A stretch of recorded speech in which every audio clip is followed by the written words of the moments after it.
Doctor Poonam Natarajan की जिंदगी ममता की ताकत और एक मां के अटूट हौसले की कहानी है। मुंबई में जन्मी पूनम जी के बचपन से ही उनके अंदर सामाजिक न्याय की भावना कूट कूट कर भरी थी। उनके परिवार ने उनमें समानता और करुणा के संस्कार डाले। उन्हें क्या पता था कि यही संस्कार आगे चलकर उनके जीवन के काम का आधार बनेंगे। डॉक्टर नटराजन पढ़ाई में बहुत तेज थी। उन्होंने इकोनॉमिक्स में डिग्री ली, फिर पब्लिक एडमिनिस्ट्रेशन में मास्टर्स किया। उनका करियर सफलता की राह पर था, लेकिन किस्मत को कुछ और ही मंजूर था। उनके बेटे गिरीश का जन्म, जिसे सेरेब्रल पाल्सी था, उनकी जिंदगी का सबसे बड़ा मोड़ साबित हुआ। इस घटना ने उनके अंदर एक ऐसी प्रेरणा जगाई जिसने भारत में दिव्यांग अधिकारों की तस्वीर बदल दी। गिरीश के आने से पूनम जी को दुनिया को एक नए नजरिए से देखने का मौका मिला, एक ऐसी दुनिया जो सबके लिए नहीं बनी थी। डॉक्टर नटराजन ने अपनी आंखों से दिव्यांग बच्चों के लिए मदद और अवसरों की कमी देखी। उन्होंने इसे अपने बेटे की किस्मत मानने से इनकार कर दिया। एक मां के अटूट प्यार और एक योद्धा के जज्बे से उन्होंने एक ऐसी दुनिया बनाने का बीड़ा उठाया जहां गिरीश और उसके जैसे अनगिनत बच्चे फल फूल सके। इसी दृढ़ निश्चय के साथ उन्होंने 1982 में स्पास्टिक्स सोसाइटी ऑफ इंडिया की स्थापना की, जिसका नाम बाद में बदलकर विद्यासागर रखा गया।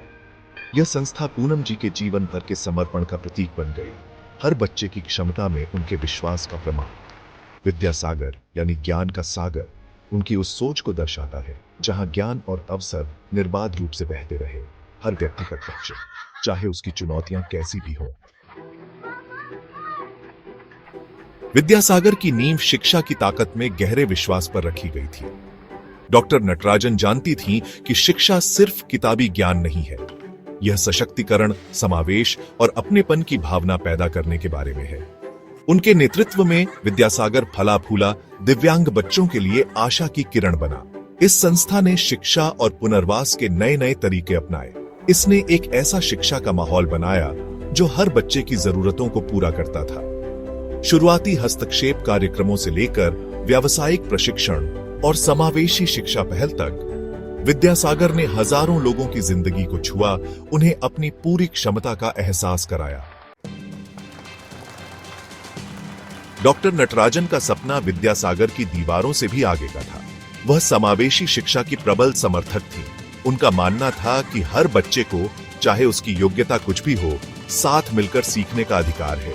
उन्होंने अलग अलग शिक्षा प्रणाली को चुनौती दी, समाज के दिव्यांगता के प्रति नजरिए में बदलाव की वकालत की। नीतिगत बदलावों को प्रभावित करने में उनकी वकालत का अहम योगदान रहा। उन्होंने नीति निर्माताओं, शिक्षकों और समुदाय के साथ लगातार बातचीत की, एक ऐसे समावेशी समाज के निर्माण के महत्व पर जोर दिया जो विविधता को महत्व देता हो। उनके प्रयासों ने दिव्यांग व्यक्तियों के प्रति जागरूकता और स्वीकृति का मार्ग प्रशस्त किया, बाधाओं को तोड़ा और एक अधिक न्याय संगत शिक्षा प्रणाली को बढ़ावा।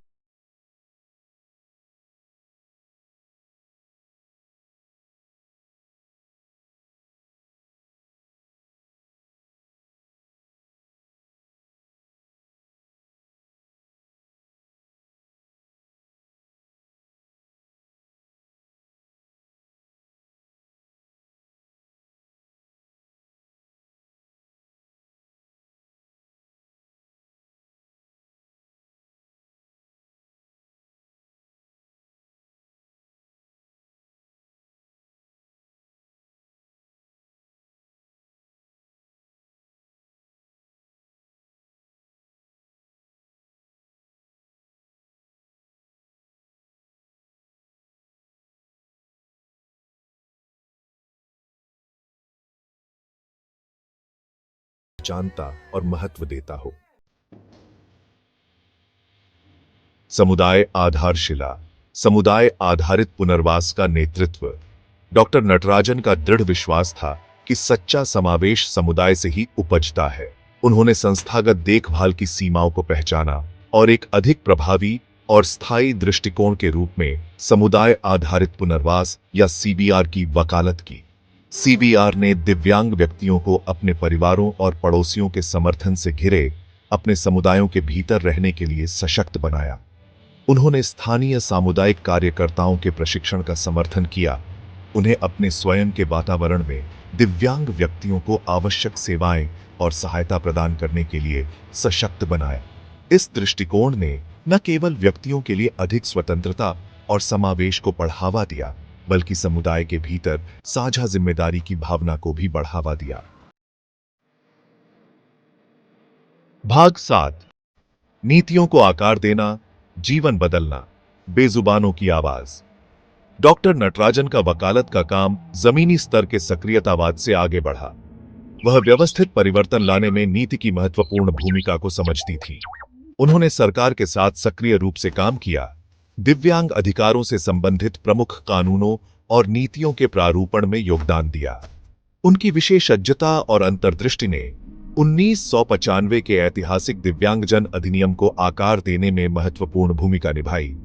एक ऐसा कानून जिसने भारत में दिव्यांग व्यक्तियों के लिए समानता और समावेश की दिशा में एक महत्वपूर्ण कदम बढ़ाया। नीति निर्माण में उनका योगदान उनके जमीनी अनुभव और दिव्यांग व्यक्तियों की वास्तविकताओं की समझ में गहराई से निहित था। उन्होंने बेजुबानों को अपनी आवाज दी, यह सुनिश्चित किया कि सत्ता के गलियारों में उनकी जरूरतों और दृष्टिकोणों का प्रतिनिधित्व हो। भाग 8। अटूट साहस, चुनौतियों का सामना। डॉक्टर नटराजन की यात्रा चुनौतियों के बिना नहीं थी। उन्हें सामाजिक पूर्वाग्रहों, नौकरशाही बाधाओं और संसाधनों के लिए निरंतर संघर्ष का सामना करना पड़ा। फिर भी उनका हौसला अटूट रहा। उन्होंने अटूट संकल्प के साथ हर बाधा का सामना किया, असफलताओं को विकास और सीखने के अवसरों में बदल दिया। उनका लचीलापन और दृढ़ संकल्प अनगिनत व्यक्तियों के लिए प्रेरणा का काम करता है। यह साबित करता है कि विपरीत परिस्थितियों में भी अटूट विश्वास और निरंतर प्रयास से परिवर्तन संभव है। भाग 9। प्रशंसा की विरासत, सेवा के जीवन की पहचान। डॉक्टर पूनम नटराजन के असाधारण योगदानों पर किसी का ध्यान नहीं गया है। सामाजिक न्याय और दिव्यांग व्यक्तियों के अधिकारों के प्रति उनकी अटूट प्रतिबद्धता को मान्यता देते हुए उन्हें कई पुरस्कारों और प्रशंसाओं से नवाजा गया है। सामाजिक कार्य और दिव्यांग व्यक्तियों के सशक्तिकरण के क्षेत्र में उनकी विशिष्ट सेवा के लिए उन्हें 1999 में भारत के सर्वोच्च नागरिक सम्मानों में से एक प्रतिष्ठित पद्मश्री से सम्मानित किया गया।